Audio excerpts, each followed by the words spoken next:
นั้นขอคาวาผู้เลิศวิชายอดพระธรรม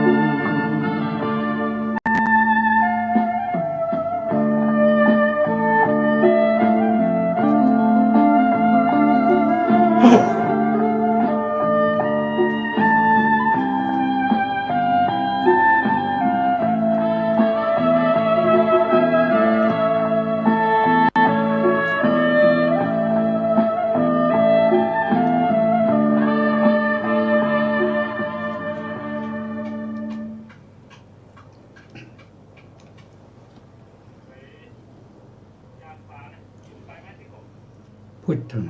สรณังคัจฉามิธัมมังสรณังคัจฉามิสังฆังสรณังคัจฉามิกราบนมัสการพระมหาเถระพระสังฆาธิการพระเถรานุเถระสวัสดีท่านผู้ฟังและผู้ชมทุกท่านกลับมาพบกับรายการพระไตรปิฎกลอยฟ้าครั้งนี้เป็นครั้งที่56ในเรื่องของการตรัสรู้ของพระสัมมาสัมพุทธเจ้าในส่วนที่เกี่ยวกับเรื่องของวิถีจิตเราก็ได้ศึกษาในส่วนที่เป็นปัญจทวารวิถีไปแล้วนะคือปัญจทวารวิถีก็คือวิถีที่เกิดทางตาทางหูทางจมูกทางลิ้นและทางกาย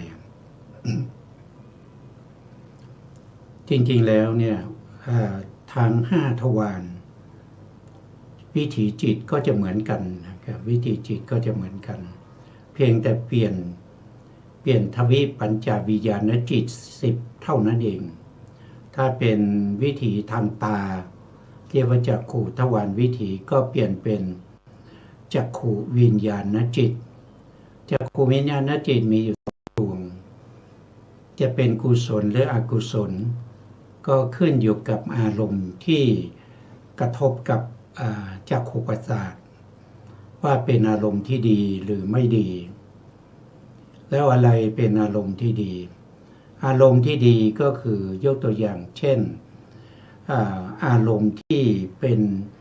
ผลของกุศลเช่นเห็นพระพุทธรูปเห็นพระเจดีย์หรือว่าในสมัยพุทธกาลก็เห็นพระพุทธเจ้าหรือว่าเห็นสาวกของพระพุทธเจ้าหรือได้หรือว่าได้เห็นพระปัจเจกพุทธเจ้าบุคคลที่มีบุญทั้งหลายอันนั้นก็เป็นรูปที่เป็นรูปที่ดีเพราะได้จักขุวิญญาณที่เกิดขึ้นก็จะเป็นจักขุวิญญาณประเภทที่เป็นกุศลวิบากก็คือเกิดจากกุศลนะครับแต่ถ้าไปเห็นอารมณ์ที่ไม่ดีเช่นเห็นเขาทะเลาะกันนะครับหรือว่าเห็นซากศพที่เขานำไปทิ้งนะหรือว่าไปเห็นมูลสุนัขเกยที่อยู่กลางถนนอย่างนี้เป็นต้นนะครับอย่างนี้ก็เป็นอารมณ์ที่ไม่ดีนะจิตที่จะเกิดขึ้นนะก็จะเป็นจักขุวิญญาณจิตที่เป็นผลของอกุศลวิบากเพราะฉะนั้นจิตที่จะรู้ว่าอารมณ์ดีหรือไม่ดีนั้นนะก็ขึ้นอยู่กับปัญจทวาราวชนะจิตที่เกิดขึ้นมาในวิถีเป็นดวงแรกที่จะวชนะน้อมไปสู่อารมณ์นั้นก็จะรู้ว่าเป็นอารมณ์ที่เป็นกุศลวิบากหรืออกุศลวิบากหรือเป็นอารมณ์ที่เป็นอารมณ์ที่ดีกับอารมณ์ที่ไม่ดีนะครับเพราะฉะนั้นปัญจทวาราวชนะจิตก็จะชี้แนะให้แก่จักขุวิญญาณจิตว่าดวงไหนจะเกิดดวงที่เป็นกุศลวิบากหรือว่าดวงที่เป็นอกุศลวิบากจะเกิดขึ้นก็สำคัญอยู่ อยู่ตรงนี้นะแล้วก็ถ้าเป็นการได้ยินเสียงก็เปลี่ยนจากจักขุวิญญาณมาเป็นโสตวิญญาณมาเป็นโสตวิญญาณแล้วก็รู้เสียงนั้นจะเป็นเสียงที่ดีหรือไม่ดีก็รู้มาตั้งแต่ปัญจทวาราวชนะจิตที่ทำหน้าที่อาวชนะในเสียงนั้นแล้วก็ชี้แนะแก่โสตวิญญาณจิตที่เกิดขึ้นว่าจะต้องเป็นดวงไหนเป็นดวงที่เป็นกุศลวิบากหรือว่าเป็นดวงที่เป็นอกุศลวิบากในทำนองเดียวกันนะครับในวิถีทางจมูกที่ได้กลิ่นนะครับจิตที่จะเกิดขึ้นมารับอารมณ์ที่เป็นกลิ่นนั้นก็คือได้แก่ฆานวิญญาณจิตนะเป็นมีทั้งที่เป็นกุศลวิบากและอกุศลวิบากตามสมควรที่เหมือนกันกับจักขุวิญญาณและก็โสตวิญญาณอันที่สามก็คือได้แก่ชิวหาวิญญาณที่รับรสนะตรงที่จักขุวิญญาณนั้นนะครับก็จะเปลี่ยนจิตที่เป็นชิวหาวิญญาณก็มี2ดวงเหมือนกันเป็นดวงที่เป็นกุศลวิบากกับอกุศลวิบากดวงไหนจะเกิดก็ขึ้นอยู่กับอารมณ์นั้นเป็นอารมณ์ที่ดีก็ชิวหาวิญญาณที่เป็นกุศลวิบากเกิดขึ้นถ้าอารมณ์นั้นเป็นอารมณ์ที่ไม่ดีก็จะเป็นชิวหาวิญญาณที่เป็นอกุศลวิบากนะครับดวงที่5ก็คือได้แก่กายวิญญาณจะเกิดก็ขึ้นอยู่กับปัญจทวาราวชนะจิตเป็นผู้แนะนำว่าเป็นผู้ชี้แน่ว่าขณะนี้อารมณ์ที่มากระทบนั้นเป็นอารมณ์ที่เป็นโพธพารมณ์แล้วก็เป็นโพธพารมณ์ที่ดีหรือไม่ดีนะครับกายวิญญาณจิตก็จะเกิดตามที่ปัญจทวาราวชนะจิตนั้นเป็นผู้ชี้แนะอารมณ์ให้อันนี้ก็เป็น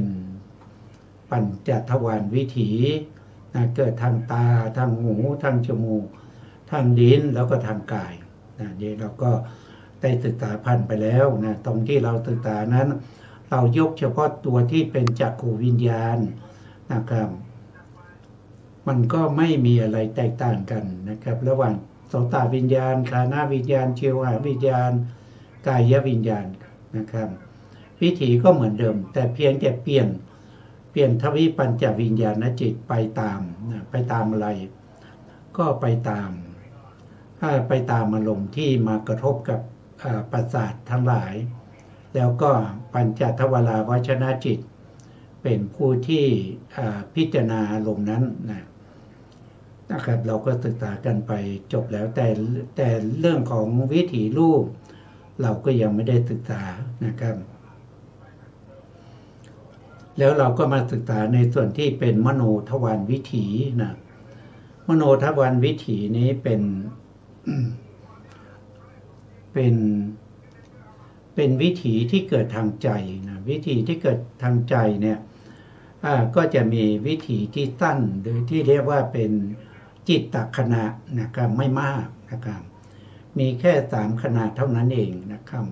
แต่ในที่เราเห็นอยู่บนจอนะครับบนจอมือถือหรือว่าบนคอมพิวเตอร์ก็แล้วแต่นะครับก็จะเป็นมีจิตตขณะแค่2ขณะเท่านั้นเองนะก็คือมีมโนทวาราวชนะจิตมโนทวาราวชนะจิตแล้วก็ชวนาจิตชวนาจิตส่วนตาทานี่ไม่ได้เขียนตาทาลัมมนาจิตมาเพราะว่าตาทาลัมมนาจิตเนี่ยเขาจำกัดอารมณ์เขาจำกัดบุคคลแล้วเขาก็จำกัดชวนาด้วยนะครับเพราะฉะนั้นเราก็ไม่เขียนมานะครับเพราะว่าวิถีนี้เป็นวิถีที่เกิดขึ้นแก่บุคคลที่อยู่ในปัญจโวการภูมิทั้งที่เป็นกามบุคคลแล้วก็เป็นรูปภพด้วยนะครับเพราะฉะนั้นเราก็เว้นตถาลัมมนาจิตออกไปเพราะตถาลัมมนาจิตนั้นเกิดกับพวกพรหมไม่ได้นะเกิดได้เฉพาะในพวกที่เป็น อบายตัดมนุษย์1แล้วก็เทวดาอีก6ชั้นนะครับก็เลยไม่เขียนมานะก็เลยมีจิตตคณะอยู่แค่2ขณะเท่านั้นเองนะก่อนที่เราจะรู้รายละเอียดของมโนทวารวชนะจิตทั้งหมด3ขณะนี้พระองค์ได้แสดงไว้ในพระสูตรหลายๆพระสูตรนะครับว่าอาศัยธรรมกับมโนจึงเกิดมโนวิญญาณนะครับตรงนี้นะท่านก็หมายถึงว่าอารมณ์นั้นเป็นธรรมอารมณ์นะเป็นอารมณ์ที่ธรรมอารมณ์ก็คือเป็นอารมณ์ที่รู้ได้ทางใจอารมณ์อะไรบ้างที่รู้ได้ทางใจก็คือเช่นจิตนะจิตเป็นอารมณ์ได้นะเจตสิกก็เป็นอารมณ์ได้แล้วก็พวกสุขุมรูปก็เป็นอารมณ์ได้หรือว่าบางทีนิพพานรูปก็สามารถเป็นอารมณ์ทางมโนทวารได้ด้วยนะมโนทวารเนี่ยท่านบอกว่ามโนทวารเนี่ยรับอารมณ์ได้ทุกอย่างไม่จำกัดนะครับรับได้ทั้งหมดเลยไม่จำกัดเพราะว่าอะไรก็เพราะว่ามโนทวารวิถีเนี่ยตัวทวารมันเป็นนามธรรมนะตัวทวารเป็นนามธรรมคือตัวไหนก็คือได้แก่ตัวภวังคจิตภวังค์ที่เป็นทวารนะครับเป็นนามธรรมเนี่ยท่านบอกว่ามีกำลังมากกว่าอะไรก็คือมีกำลังมากกว่าปัญจทวารวิถีปัญจทวารนะครับคือภวังคจิตเนี่ยจะมีกำลังมากกว่าอะไรมากกว่าจักขุทวารมากกว่าโสตทวารมากกว่าคานทวารมากกว่าชิวหาทวารแล้วก็มากกว่ากายทวารด้วยนะครับเพราะฉะนั้นนามธรรมย่อมมีกำลังมากกว่ารูปธรรมเพราะฉะนั้นจึงรับอารมณ์ได้ทุกอย่างไม่เหมือนกับปัญจทวารวิถีปัญจทวารวิถีเขารับอารมณ์จำกัดเช่นจักขุทวารวิถีก็รับได้เฉพาะรูปารมณ์ถ้าเป็นโสตทวารวิถีก็รับได้เฉพาะสัทธารมณ์คือเสียงนะครับถ้าเป็นคานะทวารวิถีก็จะรับได้เฉพาะคานะคันธารมณ์นะครับโทษทีคันธารมณ์แต่ถ้าเป็นชิวหาทวารวิถีก็จะรับได้เฉพาะรัสสารมณ์ถ้าเป็นกายทวารวิถีก็จะรับได้เฉพาะโพธพารมณ์ก็รับของใครของมันถ้าว่าไปแล้วก็รับอารมณ์ได้น้อยนะรับอารมณ์ได้น้อยส่วนมโนทวารวิถีนั้นรับอารมณ์ได้ทั้งหมดไม่จำกัดนะไม่จำกัดเลยนะครับบางคนอาจจะสงสัยว่าแล้วรับรูปารมณ์สัทธารมณ์คันธารมณ์รัสสารมณ์โพธพารมณ์ที่เป็นปัจจุบันได้ไหมก็ท่านก็ตอบว่าได้นะครับ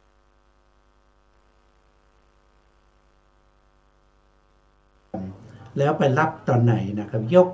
กตัวอย่างง่ายๆเลยนะก็ไปรับทางอภิญญาจิตนะอันนี้ง่ายเลยนะเพราะว่าอภิญญาจิตนี่เป็นจิตที่เกิดทางมโนทวารวิถีแล้วอภิญญาจิตนี้ก็สามารถที่จะเห็นรูปารมณ์ได้แล้วก็จะสามารถที่จะรับเสียงได้สามารถจะรับกลิ่นได้สามารถจะรับรัสสารมณ์ได้สามารถที่จะรับโพธพารมณ์ได้รับทางไหนก็คือรับทางมโนทวารนะครับอันนี้ก็เป็นมโนทวารวิถีได้แก่ภวังคจิตนะได้แก่ภวังคจิตเราก็รู้แล้วว่าใน30ภูมิที่เวียนว่ายตายเกิดนี้มีภวังคจิตที่เวียนว่ายตามเกิดตามภพภูมิตามสมควรแก่ภวังค์นั้นนะครับทั้ง30ภูมิยกเว้นเฉพาะอสัญญาตตภูมิเท่านั้นนะครับแล้วครั้งที่แล้วเราก็ได้พูดถึงเรื่องของการจำแนกนะครับการจำแนกภวังคจิต โดยในต่างๆทำไมเราต้องจำแนกนะครับก็เพราะว่าที่พระองค์ตรัสไว้ว่านะตรัสไว้ว่าธรรมะธรรมกับมโนเกิดมโนวิญญาณธรรมสามประการประชุมกันเป็นผัสสะผัสสะเป็นปัจจัยจึงมีเวทนาเวทนาเป็นปัจจัยจึงมีตัณหา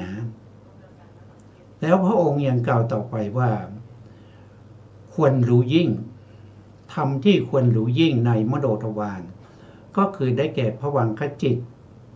ได้แก่ได้แก่อาวชนะจิตแล้วก็ชวนาจิตอันนี้เป็นธรรมะที่ควรรู้ยิ่งในมโนทวารแต่จริงๆก็ควรรู้ยิ่งทั้งหมดนี่แหละนะครับแต่พอจิต3ดวงนี้ที่เกิดในมโนทวารนี้เป็นจิตที่ทำหน้าที่ได้มากมายแล้วก็เป็นจิตที่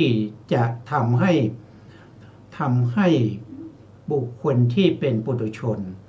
สามารถที่จะเป็นฌานลาภีบุคคลได้สามารถที่จะทำให้บุคคลที่เป็นปุถุชนเข้าถึงความเป็นพระอริยบุคคลได้ด้วยนะครับจิตดวงอื่นเนี่ยนะครับไม่สามารถที่จะทำอย่างนี้ได้จิตที่จะทำได้ก็คืออาวชนะจิตอาวชนะจิตก็ต้องอาศัยภวังคจิตที่มีมานะครับที่จะเป็นอานันตระปัจจัยให้แก่ชวนาจิตแล้วก็ยังมีชวนาจิตที่เกิดก่อนในภพนี้นะยังเป็นปกตูปนิสยปัจจัยให้แก่วชนะจิตด้วยนะครับเพราะฉะนั้นจิต3ดวงนี้จึงเป็นจิตที่ควรรู้ยิ่ง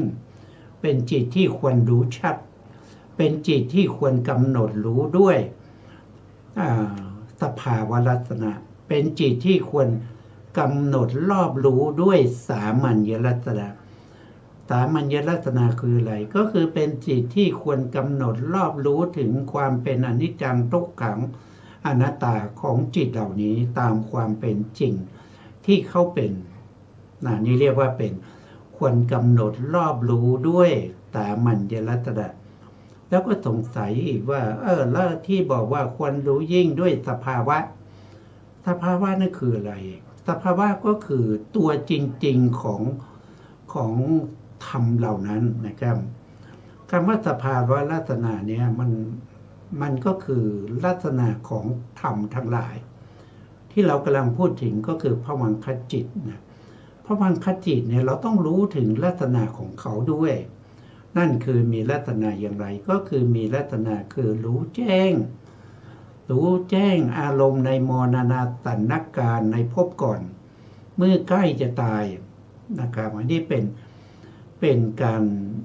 เป็นสภาวะของภวังคจิตนะเป็นสภาวะธรรมของภวังคจิตรายละเอียดเราก็จะศึกษากันต่อไปนะครับแต่วันนี้เรายังขึ้นอยู่ในหัวข้อที่ว่าจำแนกภวังคจิตด้วยในต่างๆครั้งที่แล้วได้พูดไปแล้วว่าภวังคจิตทั้งหมดมีอยู่19ดวงที่เป็นไปใน30ภูมินะครับ30ภูมิมีอยู่ภูมิหนึ่งที่ไม่มีจิตไม่มีภวังคจิตด้วยนะนั่นคืออสัญญาสัตตภูมิเพราะฉะนั้นเราก็เว้นไปเราไม่พูดถึงนะครับจิตที่เวียนว่ายตายเกิดอยู่ในภูมิต่างๆจิตดวงแรกนั้นก็คือได้แก่อุเบกขาสันติรณะอกุศลวิบากสันติรณะอกุศลวิบากนะครับซึ่งเป็นภวังคจิตของพวกอบายสัตว์อบายสัตว์ก็คือใน4ภูมินะครับใน4ภูมิก็คือได้แก่เปรตอสุรกายสัตว์นรกและเดรัจฉานแล้วทำไมไปเกิดในอบายภูมิ4ก็เพราะว่าได้ทำอกุศลกรรมอกุศลกรรมหรือทำกรรมที่มันครบกุศลกรรมบทองค์แห่งกุศลกรรมบทนั้นนะครับแต่จิตที่เป็นอกุศลกรรมที่นำไปเกิดมีอยู่11ดวงนะ จริงๆแล้วอกุศลจิตมีอยู่12นะครับแต่สามารถนำไปเกิด11ดวงที่นำไปเกิดไม่ได้นั่นก็คือได้แก่อุทธัจจะสัมปยุตตจิตนะทำไมอุทธัจจะสัมปยุตตจิตแนะนำเกิดไม่ได้หรือท่านบอกว่าอุทธัจจะเนี่ยมันเป็นความฟุ้งซ่านแต่มันจับอารมณ์ไม่มั่นคงนะครับฟุ้งซ่านไปในอารมณ์ต่างๆฟุ้งซ่านไปในกรรมฉันทะยินดีพอใจในกามคุณอารมณ์ทั้งหลายฟุ้งซ่านไปในพยาบาทนะครับคิดถึงพยาบาทคิดถึงหน้าคนนั้นคนนี้แล้วก็ไม่พอใจนะครับไม่พอใจผูกโกรธผูกพยาบาทเขาอย่างนี้นะครับหรือว่าจะฟุ้งไปในเรื่องของวิหิงสานะครับก็ฟุ้งไปในความคิดนึกตึกไปในความอยากจะเบียดเบียนเขาอยากจะให้เขาได้รับความทุกข์อยากจะให้เขาไม่มีความสุขอยากจะให้เขาได้รับแต่ความวิบัติทั้งหลายนะครับมันแล้วก็ยังฟุ้งซ่านไปในอารมณ์มากมายนะครับเพราะฉะนั้นอุทธัจจะจึงเป็นจิตที่มีกำลังไม่มากพอที่จะนำไปปฏิสนธิการพูดง่ายๆก็คือกรรมที่เขาทำนั้นเขาไม่มั่นคงนะครับเพราะฉะนั้นอกุศลกรรมบทที่เขาทำนั้นก็ไม่ครบองค์ไม่ครบองค์ก็ไม่นำเกิดในอบายนะครับแต่เขาให้ผลในปฏิเขาเรียกว่าเป็นประวัติการนะครับประวัติการก็คือหลังจากเกิดมาแล้วนะตัวที่นำเกิดนั้นก็คือได้แก่อกุศลจิต11ดวงนะ11ดวงก็คือได้แก่โลภะมูลจิต8โทสะมูลจิต2โมหะมูลจิต1ที่เป็นวิจิกิจฉาสัมปยุตนะครับอันนั้นก็เป็นจิตที่นำเกิดนะครับทำไมลังเลสงสัยแล้วยังนำเกิดได้นะครับก็นำเกิดได้ก็เพราะว่าเขาลังเลสงสัยก็จริงแต่เขาลังเลสงสัยไปในมิจฉาทิฏฐิทั้งหลายนะครับลังเลสงสัยไปในมิจฉาทิฏฐิสงสัยว่าคนเรานี่เวียนว่ายตายเกิดจริงหรือเปล่าอย่างเงี้ยนะครับเราเกิดมาลอยๆใช่ไหมในอดีตเราไม่น่าจะเคยเกิดนะสงสัยว่าในอดีตเราเกิดเป็นใครเป็นเราเป็นใครแล้วก็เรามีอาหารการกินมีฐานะมีเศรษฐกิจอย่างไรเนี่ยสงสัยในเรื่องพวกนี้นะสงสัยในเรื่องของแล้วเราตายจากภพนี้แล้วเราจะต้องไปเกิดอีกหรือเปล่านะสงสัยว่าพระพุทธเจ้าเป็นผู้ที่ตรัสรู้อริยสัจสี่จริงๆหรือเปล่าเนี่ยมันสงสัยอย่างนี้นะมันจึงทำให้ต้องไปเกิดในอบายเพราะฉะนั้นวิจิกิจฉาที่สงสัยในลักษณะนี้จึงมีกำลังในการที่จะนำไปเกิดได้ให้ผลในปฏิสนธิการได้นะครับอันนี้เราก็ได้พูดกันไปในครั้งที่แล้วว่าเกิดเป็นสัตว์เนี่ยนะว่าด้วยโวหารนะครับเขาเรียกว่าเป็นทุกขตินะทุกขติอาหิตุกะบุคคลนะครับทุกขติบุคคลนะครับหรือว่าทุกขติอาหิตุกะบุคคลเป็นอาหิตุกะนะครับบุคคลนะครับคือบุคคลที่ไม่ประกอบด้วยเหตุนะครับก็คืออาหิตุกะทุกขติก็คือเกิดในภูมิที่เป็นทุกขติภูมิแล้วก็เกิดด้วยปฏิสนธิที่ไม่มีเหตุเขาเรียกว่าเป็นบุคคลนั้นก็เลยเรียกว่าเป็นทุกขติเหตุกับบุคคลเกิดในนรกเป็นเปรตเป็นอสุรกายเป็นเดรัจฉานนี่ก็ไปเกิดตามสมควรแก่กรรมที่ตัวเองทำ2ก็คืออุเบกขาสันติรณะกุศลวิบาก เป็นภวังคจิตของเทวดาเทวดาชั้นต่ำคือภูมิเทวดาแล้วก็มนุษย์นะ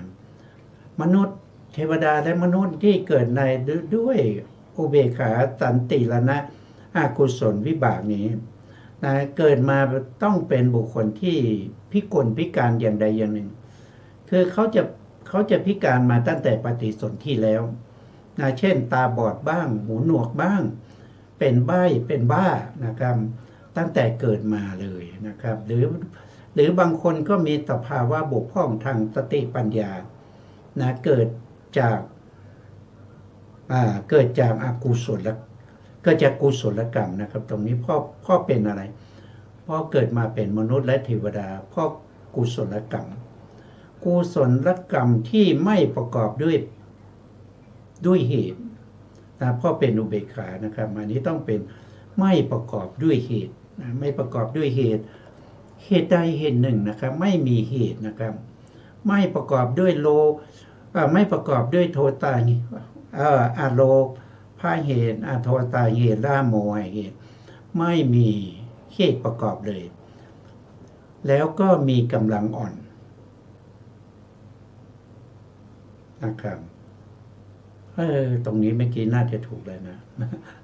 ตรงนี้น่าจะถูกแล้วเพราะเป็นกุศลนี่มันต้องประกอบด้วยโ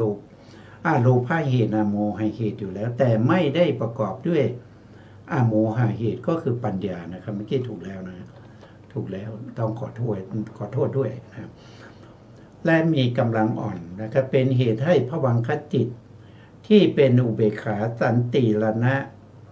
กุศลวิบากนะครับที่เรียกว่าเป็นสุคติอาเหตุกะบุคคลเป็นสุคติอาเหตุกะบุคคลนะเวลาเกิดมาเนี่ยถือปฏิสนธิที่เป็นอุเบกขาสันติรณะกุศลวิบากหนึ่งดวง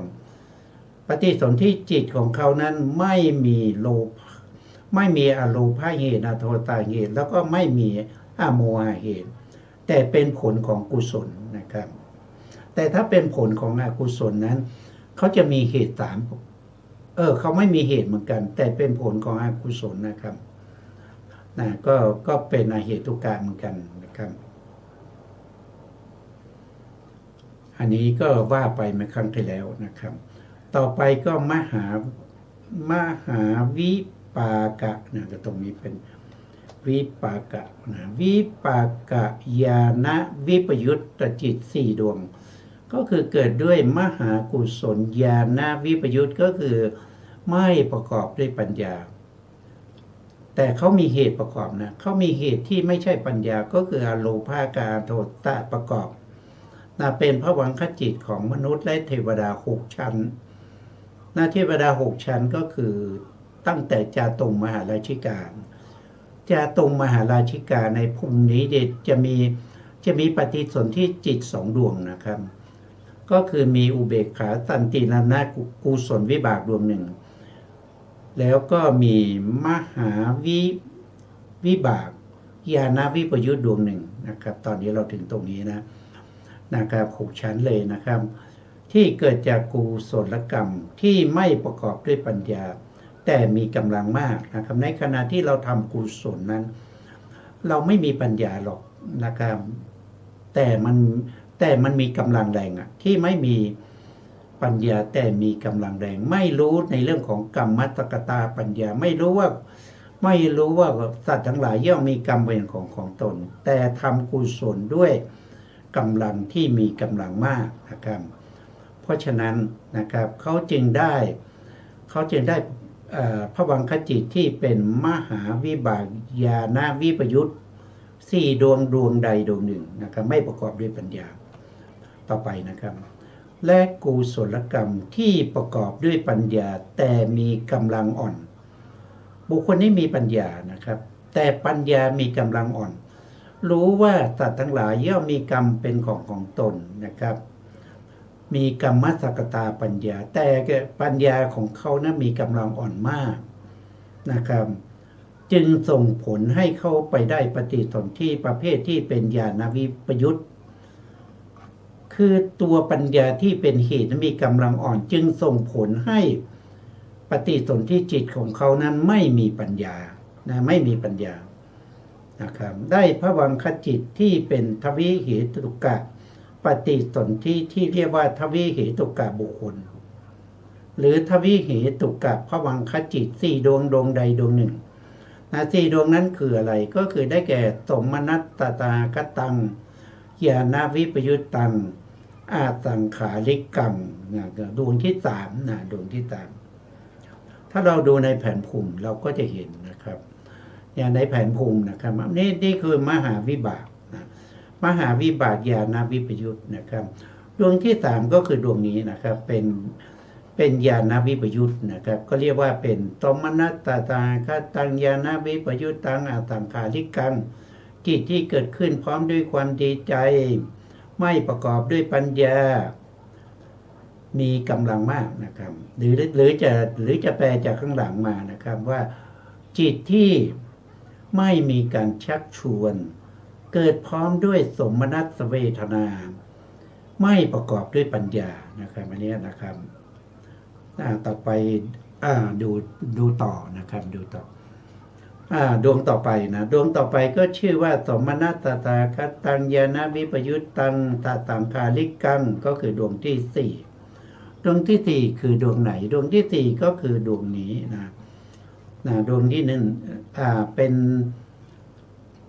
ป็นดวงที่4นะครับที่เป็นสมนัตมี4 ดวงนะครับก็เป็นดวงสุดท้ายพอดีนะครับเป็นจิตที่ไม่ประกอบด้วยปัญญานะครับแล้วก็มีกำลังอ่อนนะครับถ้าแปลก็เป็น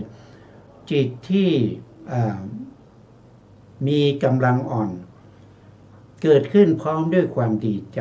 ไม่ประกอบด้วยปัญญานะครับจิตดวงนี้นะดวงต่อไปนะครับดวงต่อไปดวงต่อไปก็คืออุเบกขานะครับอุเบกขาสัมปยุตตังญาณสัมปยุตนะญาณวิปยุตตังนะไม่ใช่สัมปยุตญาณวิปยุตตังอาตังขาลิกังดวงที่7นะครับต่อไปตรงนี้เลยนะครับและอุเบกขาตหาคตังญาณวิปยุตตังตตังขาลิกังก็คือดวงที่8ถ้าเราดูในแผนภูมินะครับก็คือดวงที่7ก็คือในแถวที่เป็นอุเบกขามี4 ดวงใช่ไหมครับมี4 ดวงก็คือตั้งแต่ดวงที่3กับดวงที่4นะครับที่เป็นญาณวิปยุตนะ2 ดวงนี้ต่างกันที่ไหนก็คือต่างกันที่อาสังขาริกังนะกับตตังขาริกังนะครับอันนี้ก็เป็นมหาวิบากประเภทที่เป็นญาณวิปยุตทำไมเขาได้ปฏิสนธิจิตแบบนี้นะก็เพราะว่าเวลาที่เขาทำบุญนะครับเขาไม่มีปัญญาประกอบนะครับแล้วก็มีกำลังมากนะมีกำลังมากจึงได้มาเป็นทวิเหตุกะปฏิสนธิได้เป็นมหาวิบากแต่ถ้าไม่มีกำลังมากแล้วถ้าไม่มีปัญญาแล้วมีกำลังน้อยก็จะไปถือปฏิสนธิที่เป็นอุเบกขาสันติรณะอากุศลวิบากนะครับแต่ถ้ามีกำลังมากก็มาเป็นมหากุศลญาณวิปยุตนะครับญาณวิปยุตนะและต่อไปเลยจิตที่มีปัญญาประกอบในการที่ทำกุศลนะครับเรียกว่ารู้เรื่องของกรรมสกตาปัญญาแต่ว่าเวลาทำบุญนะไม่ได้มีกำลังเท่าไหร่นะไม่ค่อยมีศรัทธาที่มีกำลังไม่ค่อยมีวิริยะที่มีกำลังไม่มีสติที่มีกำลังนะปัญญาก็มีกำลังอ่อนนะครับฉะนั้นจึงได้มาเป็นมหาวิบากญาณวิปยุตเกิดมาเป็นทวิเหตุกะบุคคลแล้วก็เกิดในมนุษย์นะเกิดเป็นมนุษย์แล้วก็เกิดเป็นเทวดาตั้งแต่ชั้นจตุมมาราชิกาตาวะติงสายามาดุสิตานิมานโนรดีปารมินนินมิตตวตินะครับอันนี้ก็เป็นบุคคลที่เป็นทวิเหตุกะบุคคลนะครับต่อไปนะครับต่อไป ต่อไปก็จะเป็นมหาวิบากประเภทที่เป็นญาณสัมปยุตตจิตสี่นะครับมหาวิบากญาณสัมปยุตตจิตสี่เป็นภวังคจิตของบุคคลที่เป็นมนุษย์และเทวดาที่เกิดจากกุศลที่ประกอบด้วยปัญญาและมีกำลังมากมีกำลังมากนะครับมีปัญญาและกำลังมากด้วยนะครับจึงได้ภวังคจิตประเภทที่เป็นติเหตุกะปฏิสนธิที่เรียกว่าเป็นติเหตุกะบุคคลหรือติเหตุกะภวังก็จะมี4ดวงเหมือนกันนะครับ4ดวงก็จะดวงแรกก็จะชื่อว่าสมนัสตตาคตังญาณสัมปยุตตังอสังขาริกังอันนี้ดวงที่1นะครับ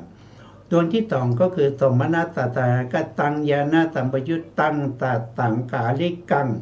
อันนี้ต่างกันที่ไหนก็ต่างกันที่อาสังขาริกังกับสังขาริกังอาสังขาริกังคือจิตที่มีกำลังมากนะครับไม่ต้องมีใครมาชักชวนเกิดขึ้นเองนะครับไม่ต้องอาศัยการชักชวนจากใครส่วนคำว่าสังขาริกังเนี่ยเป็นจิตที่มีกำลังอ่อนนะครับจะเกิดขึ้นได้ต้องมีการชักชวนอย่างเช่นเราก็ชักชวนจิตของเรานะครับที่เป็นกุศลให้เกิดนะครับ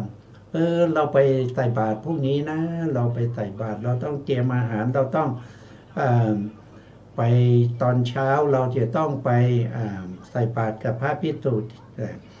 พระภิกษุก็มีกรรมของท่านเราก็มีกรรมของเราต่างก็มีกรรมของแต่ละคนเราก็มีกรรมมัสกตาปัญญา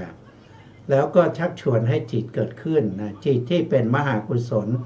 ก็จะเกิดขึ้นพร้อมด้วยความดีใจก็เป็นสมนัสตตาคตังประกอบด้วยปัญญาก็คือเป็นญาณสัมปยุตตังอย่างนี้เป็นต้นนะครับแล้วดวงที่5นะครับดวงที่5นี้เป็นอุเบกขานะครับก็เป็นชื่อก็จะเป็นอุเบกขาตหาคตังญาณสัมปยุตตังอสังขาริกังอันนี้ก็คืออสังขาริก็มีกำลังมากเกิดขึ้นเองไม่ต้องมีการชักชวน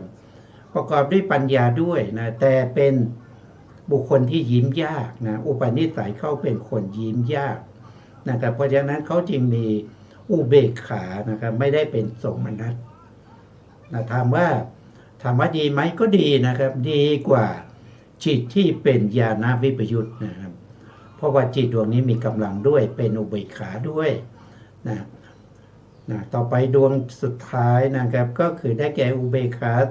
ตหาคตังญาณสัมปยุตตังตสังขาริกังซึ่งเป็นดวงที่6อันนี้ก็คืออะไรก็ประกอบด้วยปัญญาเป็นญาณสัมปยุตแต่ว่าเวลาเกิดขึ้นจะเกิดขึ้นได้ต้องมีการชักชวนเพราะเขาเป็นตสังขาริกังนะครับต้องมีการชักชวนต้องชักชวนจิตของตัวเองให้เกิดขึ้นนะครับหรือว่ามีบุคคลอื่นมาชักชวนให้เราไปทำบุญอย่างนี้นะครับเพื่อนไปทอดกฐินไปเราไปทอดกฐินได้บุญเยอะนะเนี่ยก็มาชักชวนกันไปนะครับจิตดวงนี้ถึงจะเกิดขึ้นได้นะครับหรือว่าจะชักชวนตัวเองก็ได้นะครับแต่เกิดขึ้นแล้วก็ยังเป็นอุเบกขาอยู่ไม่ได้เป็นโสมนัสถ้าว่าโดยแผนภูมินะครับก็คือได้แก่มหาวิบากที่เป็นญาณสัมปยุต4ดวงข้างหน้านะครับที่ดวงข้างหน้าก็คือดวงที่1ก็เป็นสมนัสตตาคตังญาณสัมปยุตตังอสังขาริกังนะครับจิตคือจิตที่เกิดขึ้นเองนะครับโดยไม่มีผู้ชักชวนพร้อมด้วยความดีใจประกอบด้วยปัญญานะครับดวงที่2ก็เป็นสมนัสตตาคตังญาณสัมปยุตตังอสังขาริกังจิตที่เกิดขึ้นโดยมีการชักชวนนะครับพร้อมด้วยความดีใจประกอบด้วยปัญญานี่เป็นดวงที่2ดวงที่5นะครับดวงที่5เป็นอุเบกขานะครับอุเบกขาตนาคตังญาณสัมปยุตตังอสังขาริกังอันนี้ก็คือเกิดขึ้นเองนะครับมีเวทนาเป็นอุเบกขาประกอบด้วยปัญญาด้วยนะครับอันนี้ก็เป็นญาณสัมปยุตดวงสุดท้ายคือดวงที่ ดวงที่เท่าไหร่ดวงที่หกนะดวงที่หกก็คืออุเบกขาตากตังญาณตัมปยุตตังตาตังคาลิกังนะก็จะแตกต่างกันที่อาตังคาลิกกับตาตังคาลิกถ้าเป็นตาตังคาลิกดวงที่หกเนี่ยก็คือต้องมีการชักชวนให้เกิดขึ้นนะจะชักชวนด้วยบุคคลภายนอกหรือว่าจะชักชวนตัวเองก็แล้วแต่นะครับก็กล่อมจิตของตัวเองนะครับให้ทำบุญทำกุศลนะครับอันนี้ก็เป็นมหาวิบากที่เป็นญาณสัมปยุตตจิตญาณสัมปยุตตจิตเกิดขึ้นมาก็เป็นบุคคลที่เกิดด้วยติเหตุกะปฏิสนธินะบุคคลคนนี้มีปัญญาประกอบมาตั้งแต่เกิดนะเป็นบุคคลที่สามารถที่จะเจริญสมถะวิปัสสนานะครับให้ได้ถึงฌานได้ถึงมรรคได้ถึงผลนะครับได้เห็นพระนิพพานนะบุคคลคนนี้นะถ้าเป็นประเภทที่เป็นญาณวิปยุตไม่ประกอบด้วยปัญญาพวกนี้จะไม่สามารถที่จะทำฌานได้นะครับไม่สามารถทำฌานได้ไม่สามารถที่จะเห็นนามรูปได้ไม่สามารถที่จะได้มรรคได้ผลได้นะเพราะฉะนั้นบุคคลที่จะได้มรรคผลนะครับนิพพานเนี่ยจะต้องเป็นบุคคลที่ปฏิสนธิมาต้องประกอบด้วยปัญญาต้องเป็นญาณสัมปยุตเท่านั้นนะครับอันนี้เป็นหลักนะในเรื่องของภวังคจิตนะครับต่อไปภวังคจิตประเภทที่เป็นของพวกรูปประพรหมนะรูปประพรหมนะรูปประพรหมก็เกิดด้วยรูปาวจรวิปากรูปาวจรวิปากจิตนะรูปาวจรวิปากจิตมีอยู่5ดวงนะครับใน5ดวงนี้ก็จะไปเกิดตามสมควรแก่ฌานที่ตัวเองได้นะครับถ้าได้ปฐมฌานก็ไปเกิดอยู่ในรูปภูมิชั้นที่1ก็เรียกว่าเป็นปฐมฌานภูมินะถ้าได้ทุติยฌานกับตติยฌานนะปฏิสนธิจิต2ดวงนะครับคือทุติยฌานวิบากแล้วก็ตติยฌานวิบากก็ไปเกิดอยู่ในชั้นที่2เรียกว่าทุติยฌานภูมิในทุติยฌานภูมิมีปฏิสนธิจิตอยู่2ดวงนะคือทุติยฌานวิบากและตติยฌานวิบากนะครับก็ส่วนในรูปาวจรวิบากที่เป็นจตุตฌานคือฌานที่4นะฌานที่4จตุตฌานนะครับก็ไปเกิดในภพภูมิที่ชื่อว่าตติยฌานภูมินะไปเกิดในชั้นที่3นะครับไปเกิดในชั้นที่3ก็คือชั้น4ไปเกิดในชั้นที่3นะชั้น1ไปเกิดในชั้นที่1นะชั้น2และชั้น3ไปเกิดในชั้นที่2ชั้น4ไปเกิดในชั้นที่3แล้วก็ชั้น4ก็ไปเกิดในชั้นที่4นะครับไปเกิดด้วยถ้าว่าโดยอภิธรรมก็จะเป็นปัญจมฌานวิบากนะ1ดวงไปเกิดในจตุตฌานภูมินะครับจตุตฌานภูมิอันนี้เป็นรูปประพรหมนะรูปประพรหมรูปประภูมินะมีทั้งหมด16ภูมินะครับมี16ภูมิแต่มีปฏิสนธิจิตที่ไปเกิดนะมีอยู่5ดวงด้วยกันมี5ดวงนะครับมีภูมิเดียวนะที่เรียกว่าเป็นตติที่เรียกว่าทุติยฌานภูมินะที่เรียกว่าทุติยฌานภูมิเนี่ยเกิดด้วยจิต2ดวงนะครับก็คือได้แก่ทุติยฌานวิบากและตติยฌานวิบากเกิดในชั้นที่2นะครับเรียกว่าทุติยฌานภูมิส่วนในภูมิที่3จิตที่ไปเกิดก็เรียกว่าเป็นจตุยฌานวิบากนะครับไปเกิดในชั้นที่3ส่วนชั้นที่4ก็เป็นปัญจมฌานวิบากนะครับไปเกิดในชั้นที่4ชั้นที่4นี่มีเท่าไหร่มีอยู่7ภูมิด้วยกันนะครับถ้าเราดูในแผนภูมิตรงนี้นะครับชั้นที่จตุยฌานภูมิเห็นไหมจตุยฌานภูมินี้มีอยู่7ชั้นนะ ก็คือได้แก่ตั้งแต่ตรงนี้เลยนะครับตั้งแต่เวหาพลานะครับเวหาพลาอันนี้มีปฏิสนธิจิตนะครับแล้วมีอาสันด้วยนะอาสันนี้เราเว้นไปเพราะเขาไม่มีปฏิสนธิจิตอาสันนี้ก็จะอยู่ในจตุเยชันภูมิเหมือนกันนะแต่ไม่มีจิตก็ต้องเว้นไปนะครับภูมิที่หนึ่งเรียกว่าเวหาพลาภูมินะครับภูมิที่สองอยู่ในสุทธาวาสภูมินะครับชื่อว่าอาวิหาภูมิภูมิที่สามเรียกว่าอัตตปาภูมิภูมิที่สี่เรียกว่าสุทัสสาภูมิภูมิที่ห้าเรียกว่าสุทัสสีภูมิ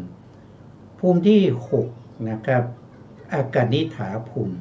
แต่ถ้ารวมกันนะครับในอากนิฐาก็เรียกว่าเป็นสุทธาวาสภูมิห้านะครับตรงนี้เป็นสุทธาวาสภูมิห้าเป็นภูมิที่เป็นที่เกิดของพระอนาคามีนะครับบุคคลไปอื่นไปเกิดไม่ได้นะครับโสดาบันก็ไปเกิดไม่ได้สกทาคามีก็ไปเกิดไม่ได้ผู้ที่ไปเกิดต้องเป็นพระอนาคามีนะครับในสุทธาวาสนะแล้วเกิดตามชั้นของตัวเองนะครับแต่ละชั้นก็ขึ้นอยู่กับอินทรีย์ของพระอนาคามีนะว่าได้อินทรีย์ประเภทไหนที่มีกำลังนะครับถ้าเป็นอวิหาก็ต้องมีตัดทินทรีย์แก่กล้านะครับถ้าเป็นอัตตปาก็ต้องมีวิริยะนะครับหรือเรียกว่าวิริยินทรีย์แก่กล้าถ้าเป็นสุทัสสาก็ต้องเป็นสัตทินทรีย์หรือสติแก่กล้าถ้าเป็นสุทัสสีนะสุทัสสีนี่ต้องสมาธินสีนะครับต้องมีสมาธิแก่กล้านะครับถ้าเป็นบุคคลที่ไปเกิดในอากนิฐาบุคคลนั้นจะต้องมีปัญญินทรีย์แก่กล้าคือมีปัญญาเป็นอินทรีย์นะครับไปเกิดในอากนิฐาอันนี้ก็เป็นที่เกิดของพวกพรหมทั้งหลายนะครับต่อไปนะครับต่อไปในข้อที่สองนะครับในข้อที่สองยังขาดอีกหนึ่งนะครับอรูปภูมินะยังไม่ได้พูดถึงอรูปภูมิอารูปาวจรวิบากสี่ดวงนะครับอรูปาวจรวิบากสี่ดวงนี้ก็นำไปเกิดเป็นอรูปพรหมนะอรูปพรหมนะครับอรูปภูมินะครับท่านบอกว่านะครับเป็นภวังคจิตของอรูปพรหมไม่มีรูปกายมีแต่นามกายอยู่ในอรูปภูมิสี่ชั้นตามลำดับคืออากาสานัญจายตนะวิบากก็เกิดในอากาสานัญจายตนะภูมิวิญญาณัญจายตนะวิบากก็เกิดอยู่ในวิญญาณัญจายตนะภูมิ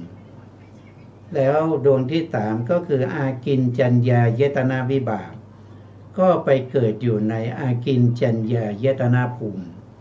และสุดท้ายก็คือเนวสัญญานาสัญญายตนะวิบากก็ไปเกิดอยู่ในเนวสัญญานาสัญญายตนะภูมินะครับไปเกิดด้วยจิตที่เป็นอารูปนะอารูปเรียกว่าเป็นอารูปวิบากนะอารูปวิบากมีอยู่สี่ดวง